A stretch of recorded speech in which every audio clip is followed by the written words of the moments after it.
കൈക്കൂലി ആരോപണം ഉൾപ്പെടെ നേരിട്ട് E D deputy director P രാധാകൃഷ്ണനെ സർവീസിൽ നിന്ന് നീക്കി.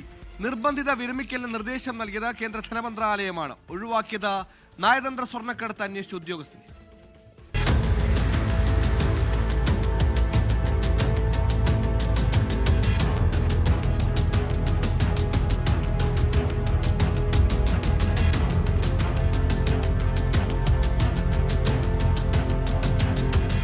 നയതന്ത്ര സ്വർണ്ണക്കടത്ത് അന്വേഷിച്ച ഉദ്യോഗസ്ഥനാണ് പി രാധാകൃഷ്ണൻ.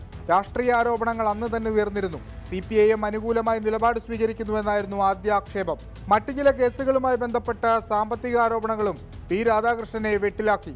ഇതിന് പിന്നാലെയാണ് കൊച്ചിയിൽ നിന്ന് ചെന്നൈയിലേക്ക് സ്ഥലം മാറ്റിയത്.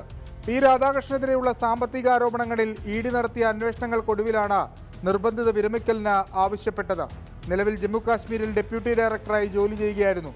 കോഴയും അനധികൃത സ്വത്ത് സമ്പാദനവും അന്വേഷിക്കുന്ന ഏജൻസിയിലെ ഉദ്യോഗസ്ഥൻ കൈക്കൂലി ആരോപണത്തിൽപ്പെട്ട് പുറത്തുപോകുന്നത് എൻഫോഴ്സ്മെന്റ് ഡയറക്ടറേറ്റിനുണ്ടാക്കും നാണക്കേട് ചെറുതല്ല. 24 കൊച്ചി.